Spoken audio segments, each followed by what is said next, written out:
अहले दुनिया देखते हैं कितनी हैरानी के साथ, जिंदगी बसर कर ली है हमने नादानी के साथ। आज बात करेंगे सियासत की नादानी पर, सरकारों की नादानी पर, नेताओं की नादानी पर। मगर जो कुछ दिखाई देता है क्या वाकई वैसा होता है या फिर नादान नहीं, ये सयाने होते हैं। आज बात करेंगे किस तरह से बदले बदले प्रधानमंत्री नरेंद्र मोदी। इतना बदला हुआ तो हमने विधानसभा चुनाव और लोकसभा चुनाव में भी नहीं देखा था। तो क्या बीजेपी के अंदर कुछ ऐसा चल रहा है जो प्रधानमंत्री नरेंद्र मोदी जैसा शख्स भी बदल रहा है? आज देखेंगे कैसे पहली बार 2014 के बाद हमने किसी राजनीतिक सभा में इतने बदले बदले हुजूर नरेंद्र मोदी को देखे हैं। बात करेंगे क्या क्या कहा, कैसे कहा और कितनी प्रबल भीड़ आई थी। आखिर क्यों प्रधानमंत्री नरेंद्र मोदी की सभाओं में इतनी भीड़ उमड़ती है। बात इस पर भी करेंगे जब प्रधानमंत्री नरेंद्र मोदी बीजेपी के पूरे कुनबे को बटोर रहे थे तो कांग्रेस कैसे बिखर रही थी, बाड़मेर से लेकर दिल्ली तक, जयपुर से लेकर और नाथद्वारा तक। मगर जिस तरह की राजनीति कांग्रेस में चल रही है, क्या आपको लगता है कि ये 2028 की तैयारी कर रहे हैं या फिर आपस में एक दूसरे को निपटाने की तैयारी कर रहे हैं? बात इस पर भी करेंगे कि प्रधानमंत्री नरेंद्र मोदी आए थे तो जो काम उन्होंने दिल्ली में किया, देश भर में किया, भजनलाल शर्मा उस काम को क्यों नहीं पसंद कर रहे हैं? आखिर वो कौन सा काम है जिसे राजस्थान की युवा चाहते हैं? बात इस पर भी करेंगे कि सब इंस्पेक्टर भर्ती परीक्षा में लाइन लगने वाली है। लाइन अगले 10 दिनों में कतारें कैसे लंबी होने वाली है। जो पकड़े गए रात को फोन कर रहे थे उनकी असलियत सुनिएगा तो सर पीट लीजिएगा। मगर शुरुआत कर लेते हैं प्रधानमंत्री नरेंद्र मोदी की सियासत से। आज मोदी बोल रहे थे तो कह रहे थे कि राजस्थान में पेपर लीक बड़ा मुद्दा था, बड़े पैमाने पर पेपर लीक हो रहे थे। जल जीवन मिशन में भी ऐसी लूट हुई है कि मंत्री भी गहलोत सरकार के जेल में हैं। आपको याद है कि नहीं? गहलोत जी इतने प्रेस कॉन्फ्रेंस करते हैं, उस लूट के बारे में कुछ याद रखते नहीं हैं। पर ये प्रधानमंत्री नरेंद्र मोदी बदले बदले मोदी, पहले आते थे तो भजनलाल शर्मा उनकी खुली जीप में इस रैली में रहते थे। बांसवाड़ा की भीड़ देखिए। मगर यहां पर भजनलाल शर्मा हैं, प्रधानमंत्री नरेंद्र मोदी हैं, मदन राठौड़ हैं, दिया कुमारी हैं और दूसरे उप मुख्यमंत्री बैरवा जी भी हैं। आप देखिए ये एक टीम बीजेपी जो है ये पहली बार इस तरह से नजर आई। थोड़ा सा आवाज देंगे और किस तरह से जनता का जोश है ये आदिवासी इलाके में। आखिर क्यों ये आदिवासी गीतों के बीच गुजर रहा है प्रधानमंत्री नरेंद्र मोदी का कारवां। भजनलाल शर्मा की खुशी तो अद्भुत दिखाई देती है, मगर दिया कुमारी भी बेहद खुश थी और दूसरे उप मुख्यमंत्री को भी आज जगह मिली है मोदी के बगल में। प्रदेश अध्यक्ष तो थे ही, पर यह तस्वीर जो है, ये तस्वीर लंबे समय तक राजस्थान की सियासत में याद की जाएगी, क्योंकि दोनों अभिवादन स्वीकार कर रहे हैं, तीनों अभिवादन स्वीकार कर रहे हैं, चारों और पांचों। और इस प्रचंड भीड़ में प्रधानमंत्री नरेंद्र मोदी ने क्यों चुना टीम बीजेपी को अपनी खुली जीप में बिठाने के लिए। आजा मेरी गाड़ी में बैठ जा। क्योंकि मोदी जो हैं वो अकेले इस तरह की सभाओं और रैलियों में ग्रांड एंट्री मारते हैं, बगल में खड़े हो जाते हैं सूबे के मुख्यमंत्री, मगर पहली बार उप मुख्यमंत्री, प्रदेश अध्यक्ष, सभी के सभी इस तरह से नजर आए, जहां पर एक टीम की तरह दिखाई दिए, मगर क्यों? क्या ऐसा फीडबैक है केंद्र को कि राजस्थान में चीजें बिखर रही है?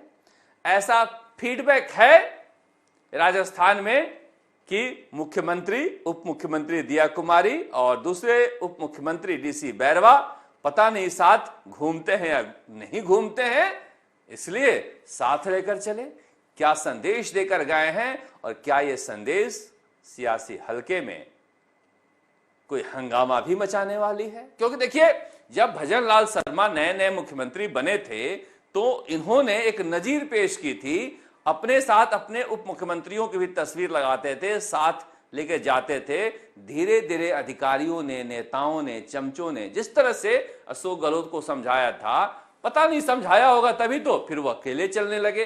बीजेपी में आप चुने हुए हो अपने नेताओं के द्वारा, रहोगे तो उनकी पसंद से, जाओगे तो उनकी पसंद से। अपने कद से तो कुछ नहीं होने वाला। बड़े बड़े नेता आदमकद समझ रहे थे अपने आप को चुनाव से पहले और निकले भजन लाल शर्मा। इसलिए मोदी का यह संदेश अगर वो समझ जाएं तो और रास्ता उनका लंबा हो सकता है। पर जिस तरह से आज संदेश दिया है प्रधानमंत्री नरेंद्र मोदी ने भजन लाल शर्मा के बारे में, लोकप्रिय मुख्यमंत्री भजन लाल शर्मा और भजन लाल शर्मा के सरकार के कामकाज को लेकर जिस तरह से तारीफ की है, स्टेज पर जिस तरह से उनसे बातें करते हुए नजर आ रहे थे, जैसे गुरु अपने शिष्य से बातें करते हुए नजर आ रहा था। इसलिए बार बार कहता हूं मैं कि इधर उधर की बातें मत सोचा कीजिए। अब ये ठीक है, प्रभारी का नाम लेकर इन दिनों लोग, राधा मोहनदास अग्रवाल का नाम लेकर इन दोनों लोग कई तरह की बातें फैलाते हैं कि प्रभारी जी ने ये कहा, प्रभारी जी ने वो कहा। प्रभारी और इनके बीच 36 का आंकड़ा दिखाई दिया था अभी सेवा पखवाड़ा मनाने के समय। उस समय जो कांड हुआ था सबने देखा ही था, किस तरह से अधिकारियों की मीटिंग लेने लगे और फिर मुख्यमंत्री भी नाराज हो गए थे, मनाने भेजा गया जब आरसी बेडम को, मगर प्रभारी नहीं दिखे आज स्टेज पर। इसलिए साफ संदेश है कि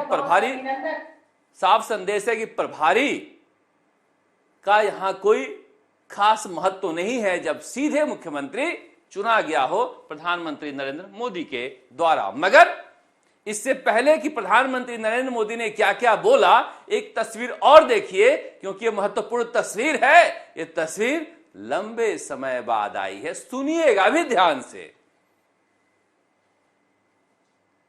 बेणेश्वर धाम की, मानगढ़ धाम की, आप सभी को जय गुरु, राम राम। राज्यपाल श्रीमान हरिभाऊ बागड़े जी,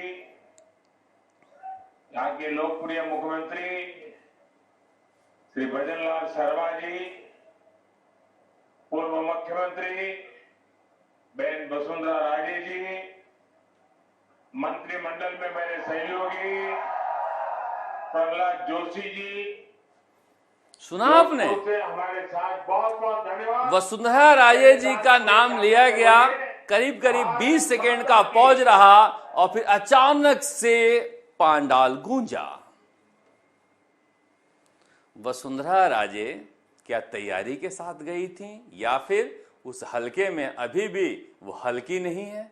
मैं इसलिए कह रहा हूं कि देखिए, आदिवासी इलाके में वसुंधरा राजे के समर्थक जनता हो न हो, विधायक और पूर्व विधायक हैं। आप पूछेंगे कैसे, तो मैं बता रहा हूं आपको कि जो सियासी संकट हुआ था राजस्थान में, जिसे अशोक गहलोत कहते हैं कि बीजेपी ने हमारी पार्टी तोड़ने की कोशिश की, अशोक गहलोत ने पार्टी तोड़ ली थी। और जो विधायकों को तोड़ा था, इसी इलाके के 4 विधायक थे जो मोबाइल बंद करके वोटिंग के समय गायब हो गए थे विधानसभा से, और गुलाब चंद कटारिया जी फोन लगाते लगाते परेशान थे। वो किसके कहने पर गायब हुए थे हम तो कुछ कहेंगे नहीं, आप समझ लीजिए। पर जो अशोक गहलोत कहते हैं ना, उत्तर कहें तो दक्षिण समझिए, वो कहते हैं कि बीजेपी हमारे विधायकों को तोड़ने की कोशिश कर रही थी, मगर असलियत में उन्होंने तोड़ लिया था।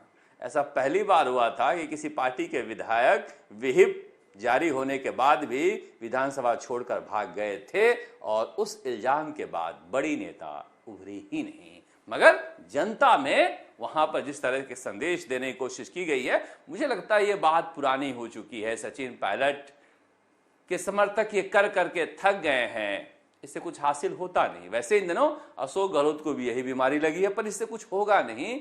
बीजेपी और कांग्रेस में वही होगा जो आला कमान, हाई कमान, शीर्ष नेतृत्व, तो चाहे अलग अलग नाम है, जो नाम ले लीजिए, वो चाहेगा। मगर लौटते हैं अब हम प्रधानमंत्री नरेंद्र मोदी ने बोला क्या। प्रधानमंत्री नरेंद्र मोदी ने भ्रष्टाचार के ऊपर तो बोला ही, मगर सबसे ज्यादा उन्होंने बोला जीएसटी को लेकर। ये किस तरह से हमने टैक्स घटाया है, और उस दुष्प्रचार का भी जवाब दिया। उनकी नजरों में दुष्प्रचार था कि जीएसटी लगाकर जीएसटी घटाया जा रहा है, ये तो बेवकूफ बनाने वाली बात है। उन्होंने कहा कि 100 रुपए का सामान जीएसटी लगाने से पहले कांग्रेस 131 रुपए में बेच रही थी, 31 रुपया टैक्स था, जीएसटी लगाने के बाद 18 रुपए हो गया, उसे हमने खत्म किया है। 500 रुपए का जूता 575 रुपए में जीएसटी से बिक रहा था। ये सब कांग्रेस की देन थी। हमने देश की जनता को बड़ी राहत दी है। सामान्य शब्दों में जनता को इतनी देर तक कोई प्रधानमंत्री समझाते हुए मिले तो समझिए प्रधानमंत्री नरेंद्र मोदी कहां कहां और कितनी बारीक नजरों से चुनाव को लड़ रहे हैं। वोट चोरी एक बड़ा मुद्दा हो सकता है, पर जनता के दिलो दिमाग में चीजों को बैठाने के लिए जिस तरह से एक्सप्रेस करने की, बताने की इनकी क्षमता है, अगर आप प्रबल विरोधी नहीं हो, जहां हर चीज में आपको कमियां देखनी है, तो फिर आप अपने प्रतिद्वंदियों से भी सीख सकते हैं। पिछले 2 महीने में 4 बार का दौरा अगर कोई प्रधानमंत्री करे तो समझिए कि देश भर के वोटरों पर उनकी नजर है। मैं बार बार कहता हूं कि सोनिया गांधी तो बीमार रहने लगी हैं, प्रियंका गांधी, राहुल गांधी को बार बार दौरा करना चाहिए। मल्लिकार्जुन खड़गे जी को एक बार लेकर आए थे, बहुत ज्यादा प्रभावी नहीं है, बड़ी मुश्किल से नेताओं को बैठाना पड़ता है उन्हें सुनाने के लिए।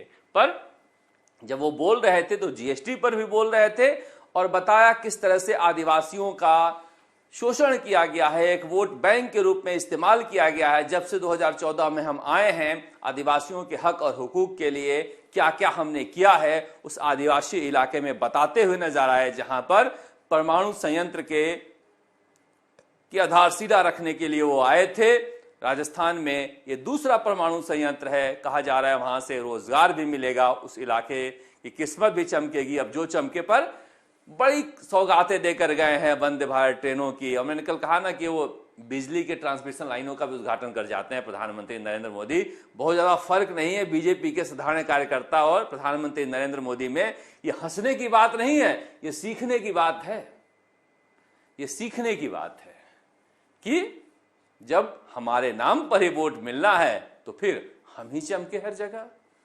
ये कांग्रेस को भी अपने नेताओं का कद बड़ा बनाना होगा। और आज जिस तरह से भीड़ आई थी, भीड़ का रिस्पॉन्स था उस इलाके में, बागड़ के इलाके में, बार बार मैं कहता हूं कि राजकुमार राउत ने कांग्रेस का सुपड़ा साफ कर दिया है। दिनेश खोरनिया जैसे नेताओं के जेब से पार्टी को निकालना ही होगा अगर कांग्रेस को वहां पर चुनौती देनी है तो। रघुवीर सिंह मीणा को लंबे समय तक लेकर चलते रहे, अशोक गहलोत जिनका जनाधार खत्म हो चुका था और जनाधार वाले नेताओं को धीरे धीरे किनारे कर दिया गया। महेंद्रजीत सिंह मालवीय चले गए हैं बीजेपी में, अब इनके पास कोई बड़ा कद्दावर नेता नहीं है अर्जुन बामणिया और गणेश गोगड़ा को छोड़कर, जो एक बहुत ज्यादा प्रभावशाली व्यक्तित्व के नेता नहीं है जो राजकुमार राउत की चुनौतियों के सामने खड़ा हो सके। वहां पर बीजेपी के पास एक कैडर है, संघ का बैकअप है, आदिवासी इलाकों में कामकाज कर रहे हैं। ये एक बड़ी चुनौती है जिसे निपटना ही होगा अगर राजस्थान में कांग्रेस को सत्ता चाहिए तो, क्योंकि वहां पर 2 पार्टियों में मुकाबला रह गया है। कांग्रेस जमानत जब्त करने की होने की स्थिति में वहां पर घूम रही है। अब एक और तस्वीर आई जिसे पहली बार वसुंधरा राजे के यहां से एडिट करके एक कैप्शन लगा के भेजा गया है। कितने दिनों बाद ये मौका आया है जब इस तरह का वीडियो एडिट करके कैप्शन के साथ म्यूजिक के साथ भेजा गया है। आज दिन वाकई वसुंधरा राजे के लिए भी अच्छा था, बीजेपी के लिए तो अच्छा है। मैं बार बार कहता हूं, इतने बदले बदले प्रधानमंत्री को तो मैंने नहीं देखा था जो पूरी टीम को एक साथ लेकर चलने की इच्छा और आकांक्षाओं के साथ राजस्थान के सुदूर आदिवासी इलाके में आया हो। देखिए किस तरह से वसुंधरा राजे से मिलते हैं, सभी लोगों से मिलते हैं। भारत माता के बहुत बहुत धन्यवाद। अकेले अभिवादन करने वाले नेता सबको कहते हैं आप सब लोग मिलकर आगे आओ हमारे साथ, मगर हर किसी को डर है, कोई डर के मारे साथ नहीं जा रहा है स्टेज पर आगे। धन्यवाद, बहुत बहुत धन्यवाद। देखिए आगे ये प्रधानमंत्री महोदय, आपका बहुत बहुत आभार। अब सबको कहते हैं आगे आओ भाई, कोई आगे आ नहीं रहा है डर के मारे, आदत ही नहीं है, कैसे आए। अब प्रधानमंत्री नरेंद्र मोदी खुद ही जा रहे हैं। अब पहले उप मुख्यमंत्री बैरवा से मिल रहे हैं और काफी देर तक बात कर रहे हैं प्रेमचंद बैरवा से, मदन राठौड़ से मिलते हुए। अब आ रहे हैं दिया कुमारी से मिलते हुए वसुंधरा राजे के पास जाके बातें कर रहे हैं। और आज के दिन वसुंधरा राजे के लिए लहरिया साड़ी पहनकर गई हैं, मन में लहर उठ रहा होगा कि आज का दिन वाकई अच्छा था। इतनी गंभीरता से तो शायद प्रधानमंत्री निवास में भी बातचीत करने का मौका नहीं मिला होगा, मगर बड़ा संदेश दिया है प्रधानमंत्री नरेंद्र मोदी ने कि बीजेपी एक है और चुनाव 3 साल दूर है। इसके बावजूद जिस एकता का संदेश देकर गए हैं, विकास की राजनीति के साथ साथ बीजेपी को एक सूत्र में बांधकर भी गए हैं कि अगर किसी के मन में कहीं भी बगावत की हवा उठ रही हो तो उसे भी पंचर किए जाता हूं। पता नहीं ये कितना संदेश दे पाएगा, मगर कांग्रेस भी अपने संगठन को मजबूत करने के लिए जी जान लगाए हुए है। राहुल गांधी जितनी मेहनत कर रहे हैं, कांग्रेसी अगर उतनी मेहनत करने लगे और करना शुरू कर दें तो निश्चित रूप से कांग्रेस के कार्यकर्ता गांव-गांव में है। कांग्रेस की विचारधारा मानवता की विचारधारा है, इसे बहुत ज्यादा समझाने की जरूरत नहीं पड़ती है, मगर समझाए कौन, किसे फिक्र पड़ी है। आज की तस्वीर है 25 सितंबर 2025। 25 सितंबर को सुना सा नहीं लगता आपको? ये वही दिन है जिस दिन अशोक गहलोत ने बगावत की थी सोनिया गांधी के खिलाफ। अशोक गहलोत इस तस्वीर से गायब हो गए हैं उस बगावत के बाद, और राजस्थान की राजनीति में अक्कड़ बक्कड़ खेल रहे हैं। उस अक्कड़ बक्कड़ से पूरे राजस्थान की राजनीति को गड़बड़ करने में लगे हुए, मगर आज बैठे हुए हैं जहां पर राजस्थान और छत्तीसगढ़ को लेकर चर्चा हो रही है।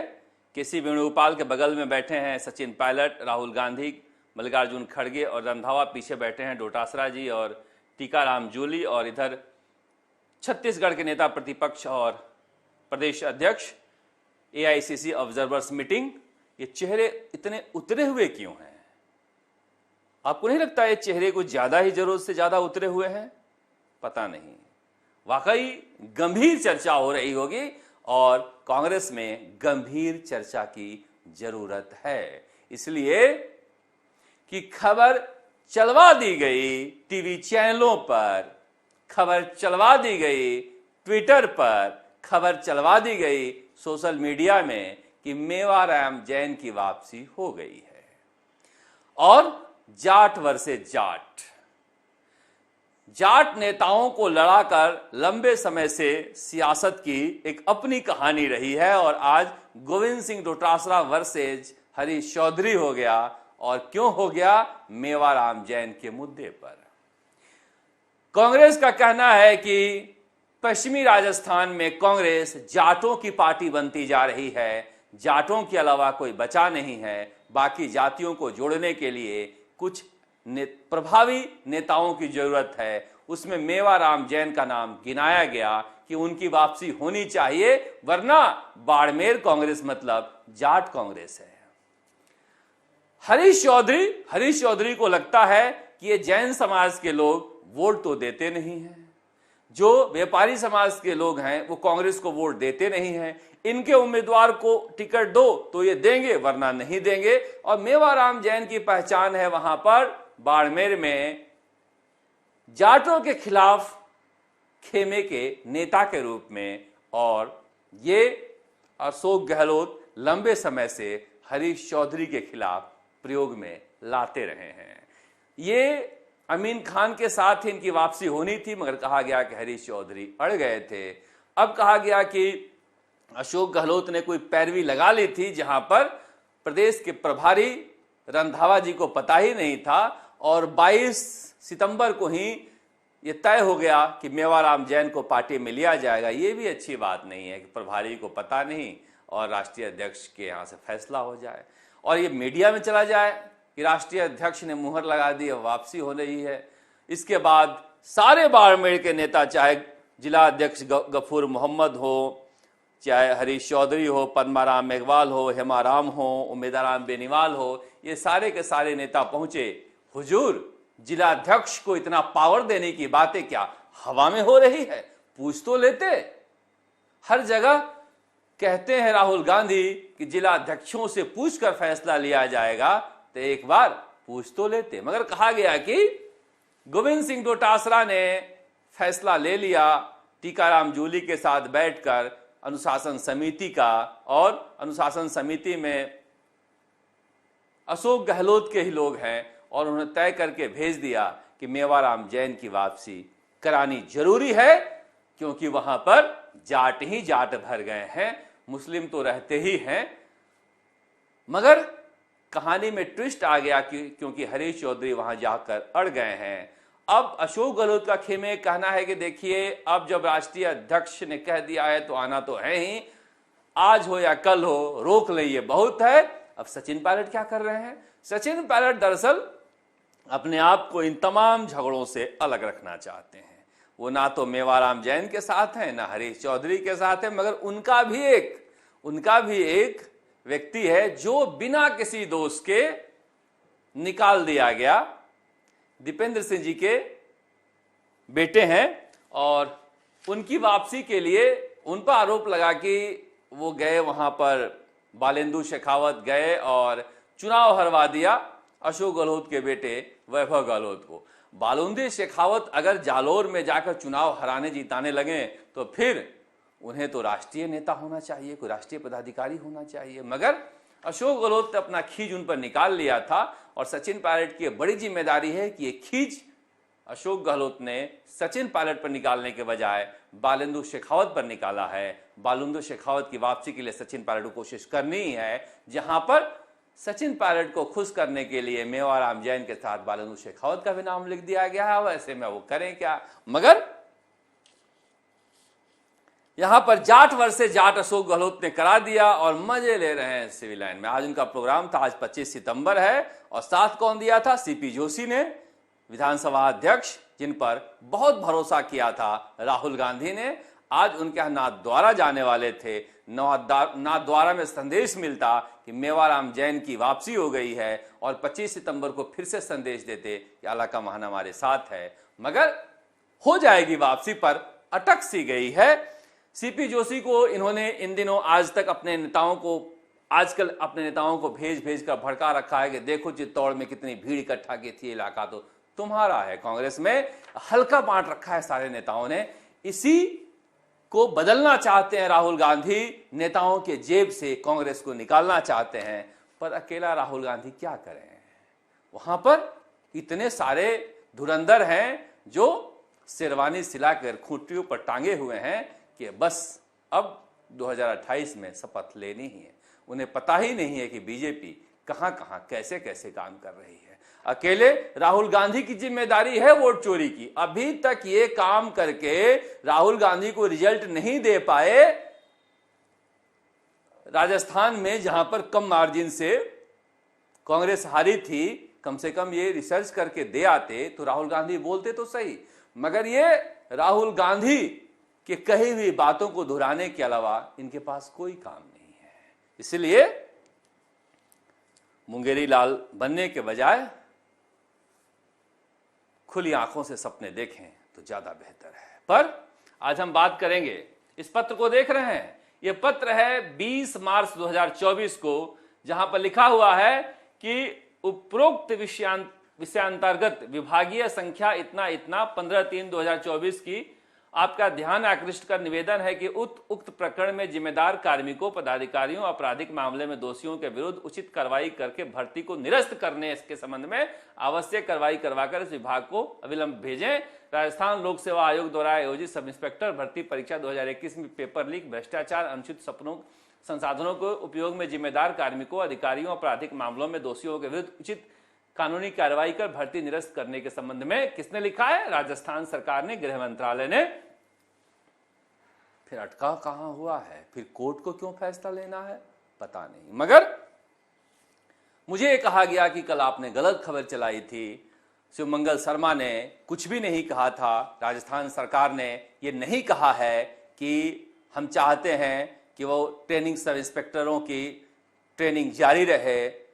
राजस्थान सरकार ने अपना पक्ष बिल्कुल नहीं रखा था सुप्रीम कोर्ट में, आपके पास गलत जानकारी दी गई है। हमारा फर्ज बनता है कि हम राजस्थान सरकार का पक्ष रखें, इसलिए ये पक्ष रख रहे हैं। शिवमंगल शर्मा ने कहा कि जज ने पूछा था कि राजस्थान सरकार की क्या मंशा है, और उन्होंने साफ कर दिया राजस्थान सरकार इसमें कोई मंशा नहीं रखती है। यानी कि राजस्थान सरकार इस भर्ती को यथावत रखने के लिए, ट्रेनिंग कराने के लिए नहीं जा रही है, नहीं जाएगी, ये बात साफ हो गई है। और ये भी एक बड़ी कामयाबी है उन लड़कों के लिए जो लड़ रहे हैं इस परीक्षा को रद्द कराने के लिए। अब जो 3 कल अरेस्ट हुए हैं, उनमें एक परसा चौधरी नाम है, शायद यहीं के हैं, कहीं जयपुर के आसपास के, जहां से उनके भाई ने मुझे फोन किया था रात को, मुकेश चौधरी ने, और तरह तरह की बातें कही थी। जब आज बात हो रही थी एसओजी में, तो उन्होंने कहा कि एक बार एसओजी आ जाओ और मिलवा देते हैं उन तीनों से मिल लो, और मिलकर तुम माथा पकड़ लोगे कि इन्हें कुछ भी नहीं आता है, कुछ भी नहीं आता है, और ये सब इंस्पेक्टर बनने जा रहे थे, थाने में बैठने जा रहे थे। दिन भर की व्यस्तता थी। एक बार तो दिल किया कि मुकेश चौधरी ने, उनके भाई जो बता रहे थे राजस्थान विश्वविद्यालय के नेता हैं, वो जिस तरह की बातें कर रहे थे हमारे साथ फोन पर, दिल तो किया कि एक बार उनके भाई के पास जाकर उनके ज्ञान के बारे में देख ही ले। मगर क्या ये अकेले हैं? इन तीनों को कुछ नहीं आता। जो एसओजी ने पूछताछ की है और उसके बाद जो इनके जानकारी के बारे में पूछताछ के बाद सामने आया है, ये अपने आप में चौंकाने वाला है कि इन्हें कुछ भी नहीं आता। और बताओ, ये ईमानदारों की श्रेणी में थे। अगर ये राजस्थान हाई कोर्ट ने परीक्षा रद्द नहीं की होती तो ये थानों पर जाते हैं। जो ईमानदार चयनित लड़ाई लड़ते हैं और भला बुरा कहते हैं, इन्हें जाके इन तीनों से मिलने से। क्या ये जब ट्रेनिंग लेते रहते हैं तो आप लोगों को पता नहीं चलता है कि किस तरह के लोग हैं, कितनी पढ़ाई लिखाई किए हुए हैं? और उसमें भी 171 जो रैंक वाला पकड़ा गया है, वो डमी बैठा के पकड़ा है, और जो डमी है वो ट्रेनिंग ले रहा है, वो भी पकड़े जाने वाला है। आजकल में उठा लिया होगा एसओजी ने, या अभी से वो उठा लेगी एसओजी। अगले कुछ दिनों में 7 और सब इंस्पेक्टर ट्रेनिंग ले रहे हैं, पकड़े जाएंगे, क्योंकि उनके बारे में पुख्ता सबूत एसओजी के पास आ गया है। इसीलिए कहा जा रहा है कि इसमें 3 महीने में फैसला हो ही जाना चाहिए। मुझे लग रहा है अब हो जाएगा, क्योंकि राज्य सरकार की मंशा मैं इसलिए दिखा रहा था कि राजस्थान सरकार चाहती थी। अब बीच में क्या हुआ है ये तो भगवान ही जाने, या फिर राजस्थान के मुख्यमंत्री भजनलाल ही जाने। पर राजस्थान के मुख्यमंत्री की मंशा थी इस परीक्षा को रद्द करने के लिए। यह पत्र बताता है, इस बात की गवाही है। अब लौटते हैं कि प्रधानमंत्री नरेंद्र मोदी आए थे, काश भजनलाल शर्मा को भी कह जाते हैं। देश के 24 राज्यों में, केंद्र शासित प्रदेशों में सब इंस्पेक्टर भर्ती परीक्षा 14 है या 24 है, हमारे मनोज बांगवा जी इस पे लगे हुए हैं। सब इंस्पेक्टर भर्ती परीक्षा में इंटरव्यू को खत्म कर दिया गया है। प्रधानमंत्री नरेंद्र मोदी जो है, 14 राज्य हैं और केंद्र 5 केंद्र शासित प्रदेश हैं। प्रधानमंत्री नरेंद्र मोदी 2014 में प्रधानमंत्री बने और 15 में लाल किला के प्राचीर से ये इंटरव्यू खत्म कर दिया था। उसके बाद लगातार राज्य दर राज्य इंटरव्यू खत्म होते गए। जैसे ही जम्मू कश्मीर केंद्र सरकार के पास आया, वहां पर भी इंटरव्यू खत्म कर दिया गया सब इंस्पेक्टर भर्ती परीक्षा में। मगर राजस्थान में क्यों हो रहा है? जब रामू राम रायका कह रहा है कि तत्कालीन चेयरमैन संजय श्रोतीय के साथ जाकर मिल आया मैं, और बाकी लोगों से भी मिलाया, शर्मा जी भी थी और आर्या जी भी थी, सबसे मिल ही आया, तो अब इंटरव्यू के ऊपर भी बड़ा सवाल है। इसलिए कहा जा रहा है कि राजस्थान में भी भजन लाल शर्मा को प्रधानमंत्री नरेंद्र मोदी की बात माननी चाहिए, उनकी इज्जत रखनी चाहिए और इस इंटरव्यू को खत्म करना चाहिए। ये इंटरव्यू भ्रष्टाचार का बड़ा अड्डा है। अब तो बिहार सरकार ने भी खत्म कर दिया इंटरव्यू, अब राजस्थान सरकार क्यों कर रही है इंटरव्यू? इसलिए आरोप लगेंगे कि आप चाहते हो कि अपने लोगों को इसमें भर्ती करें, गलत तरीके से फोन करके इंटरव्यू में पास करवाएं, इसलिए इंटरव्यू रखना चाहते हो। अगर आप पाक साफ दिखना चाहते हो तो इन परीक्षाओं में इंटरव्यू को खत्म करना चाहिए। इसके अलावा एक बड़ा मुद्दा है कि क्यों नहीं डायरेक्ट सीआई का एग्जाम हो जैसे गुजरात में होता है। सब इंस्पेक्टर बना के इंस्पेक्टर क्यों बनाते हो? बड़ी संख्या में बेरोजगारी है, थाने खाली हैं। गुजरात के तर्ज पर डायरेक्ट आप सीआई की परीक्षा लीजिए और सीआई बनाइए। उम्र को लेकर भी कहा जा रहा है कि राजस्थान में सबसे ज्यादा कम उम्र है परीक्षा की। उत्तर प्रदेश में भी 28 था, इस बार 31 कर दिया गया है। बिहार में 37 है, मगर राजस्थान में 26 है। 26 साल की आयु तक जिस तरह के पेपर लीक के प्रकरण हो रहे हैं, सामान्य वर्ग के छात्रों की तो उम्र ही खत्म हो जाएगी, एक परीक्षा का भी मौका नहीं मिलेगा। इसलिए ये पद ऐसा है कि यहां पर विवेक से फैसला लेना होता है। थानों में आप एक न्यायाधीश की भूमिका में होते हो, यहां पर 30 से 35 की उम्र के बीच के लोगों को मौका देना चाहिए। और मुझे लग रहा है कि जब पूरे देश में परीक्षाओं में सुधार हो रहा है तो राजस्थान में भी सब इंस्पेक्टर भर्ती परीक्षाओं में सुधार होनी चाहिए। कोशिश करेंगे हम इसे लेकर सवाल उठाते रहें। आप देखते हैं राजस्थान तक। नमस्कार, जयपुर से शरद।